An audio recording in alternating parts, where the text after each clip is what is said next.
Fala, gente amiga, tudo bom? Eu sou Carlos Lose e esta é a Batata Espacial, o seu site de cultura nerd e de cultura em geral na internet. Meu canal no YouTube é o Carlos Eduardo Lose Rezende, Lose se escreve L-O-H-S-E, Rezende se escreve com Z. Se inscreva no canal, toque o sininho das notificações para saber quando tem vídeo novo, curta, compartilhe e comente. Venha participar das nossas discussões sobre cinema, séries, cultura e outras coisinhas mais, tá? E hoje eu vou continuar a falar daquela mostra Elas Dirigem, tá? Que tá lá no Grupo Estação, tá? Sobre cineastas mulheres, né? Em homenagem ao Dia Internacional da Mulher, tá?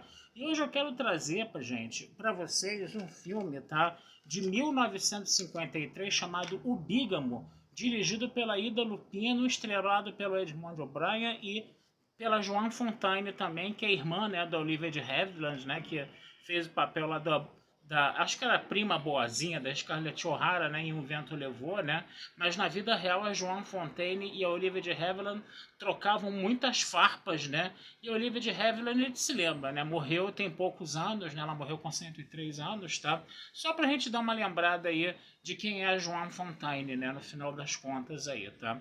Gente, eu vou dar spoilers aqui, tá, o filme é de 1953, tá certo, gente, eu acho que eu posso já conversar sobre o filme com vocês, tá? E o que que acontece? É um filme que é bem interessante, por quê? Porque a gente pode considerar esse filme um filme à frente do seu tempo, sim, tá? A Ida Lupino, ela vai dirigir esse filme, tá certo? Ela atua no filme também, né? E o que que acontece? Do que se fala essa história? Essa história se fala de um casal, né? Que é o R, né? Que é interpretado pelo Edmond O'Brien, né, e a Eve, né, que é interpretada pela Joan Fontaine, né, eles têm uma firma de refrigeração que vende refrigeradores, alguma coisa assim, né, e o que que acontece? Eles não puderam ter um filho no casamento, né, a Eve não consegue ter filhos, né, e isso acabou provocando um distanciamento amoroso entre eles, né, mas eles como casal tocando a empresa, eles eram perfeitos, né? Profissionalmente o casamento deles ia muito bem, vamos dizer assim, só que emocionalmente, né, era uma coisa bem nula, né? E aí o Edmond O'Brien tinha que fazer viagens, né, para poder vender lá os refrigeradores, esse negócio todo. E numa dessas viagens que ele fez a Los Angeles, ele conhece a Phyllis, né, que é interpretada pela Ida Lupino, que é uma garçonete, tá, de um restaurante chinês. Os dois vão começar a ter um enlace amoroso bem efêmero, né? Mas desse enlace amoroso vai nascer uma criança, tá certo? E aí o nosso R vai manter, né, essa segunda família às escondidas. Ele vai casar de papel passado, vai assumir o filho, né? Ele vai tocar dois casamentos. Só que naquela época, né? Não sei como é que é isso hoje, tá? Mas naquela época isso era um crime terrível, né? Punível de prisão mesmo, né? Eu não sei como é que está a legislação americana com relação a isso hoje, mas naquela época era uma coisa horrorosa, né?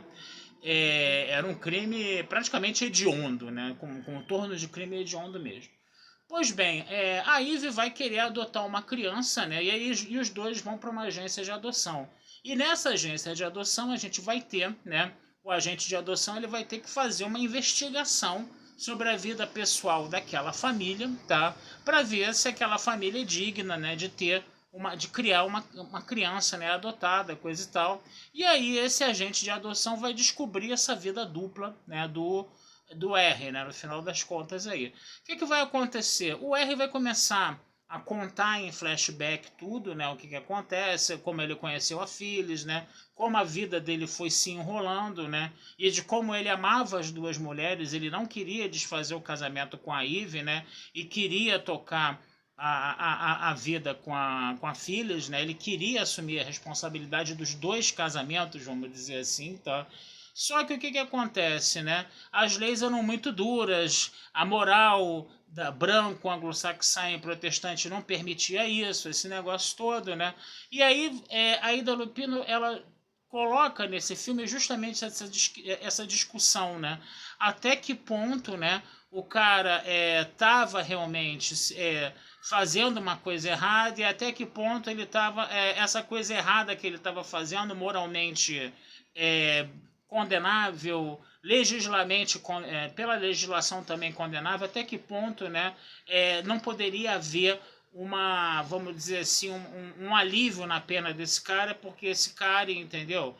Ele acabou entrando nessas circunstâncias pelas coisas que acontecem na vida, um casamento que acabou não sendo, vamos dizer assim, muito bem desenvolvido em termos emocionais, pelo fato, né, da Joan Fontaine não conseguir ter filhos, né, e isso afastou os dois em termos emocionais e amorosos, né, e ao mesmo tempo ele gostava da personagem da Joan Fontaine, ele gostava da Eve, não queria desfazer o casamento, mas ele também conhece a Phyllis, ele também quer manter o casamento com a Phyllis, até porque a Phyllis também tem uma, apesar de ser uma mulher muito forte, muito independente, ela também tinha uma saúde muito frágil, né? E ela era emocionalmente muito instável, mas ela escondia isso, né? E aí ele se compadecia daquela situação daquelas duas mulheres, entendeu? Ele ficava com um sentimento de culpa enorme com relação a isso, né? E ele queria ser um marido presente nos dois casamentos, né? Então, se em termos de questões morais, em termos da lei, entendeu? Ele foi severamente condenado, entendeu? Até que ponto também, pelas circunstâncias e pela forma, né, como essa bigamia acabou surgindo, né, e pela forma como ele levou essa bigamia também, né, até que ponto essa coisa vamos dizer assim, não pode também ser uma um alívio, né, um alívio, a situação dele pode ser vista de uma forma um pouco mais relativizada, tá, nessa sociedade rigorosíssimamente monogâmica, né, no final das contas, né. Nas aulas de história que eu dou, né, a gente sempre fala aqui do surgimento da monogamia, né. A monogamia ela vai surgir, né, como uma opressão machista do homem sobre a mulher, né, porque os líderes das comunidades naquela época eles queriam passar o poder para os filhos, né. E aí o que acontece? Os filhos, né, ele tinha que ter certeza de que o filho era dele mesmo, né? Não tinha exame de DNA na época, né? E aí os homens obrigavam as mulheres a casar virgens. Se houvesse adultério feminino, esse adultério era punido com a morte. A mulher acabava virando uma espécie de propriedade do homem, esse negócio todo, né? E o homem, enquanto isso, o homem ele podia ser trair no casamento à vontade, né? Também acontecia esse tipo de coisa, né? Então é interessante a gente ver como essa sociedade monogâmica que está muito incrustada na nossa cabeça, né? Até hoje, né? Esse negócio de traição no casamento sempre é um tema que desperta muita polêmica, né? Até que ponto, né? Essa questão dessa sociedade monogâmica ela deve ser tão rígida ou não, né? Até que ponto o filme ele levanta essa discussão, né? Até que ponto essa rigidez da sociedade monogâmica tem que ser levada tanto a ferro e fogo assim, né? Então, gente, vale a pena procurar isso, tá? Deve ser um filme fácil de achar no YouTube, né? Que é um filme antigo da década de 50, tá? E não deixem de procurar o Bígamo, né? Que a Ida Lupino ela vai realmente dirigir um filme e vai tratar uma questão disso numa sociedade tão tradicional e ela acabou se comprovando, né? Nesse filme mostrou que é uma diretora à frente de seu tempo. Tá certo, gente? Vou ficando por aqui, tá? Desejando vida longa e próspera a todos. Meu canal no YouTube é o Carlos Eduardo Luz Rezende. Meu site é o batataespacialtudojunto.com.br, tá? E futuramente vamos conversar sobre mais filmes aí com vocês, tá bom? Um abração, fui e até a próxima.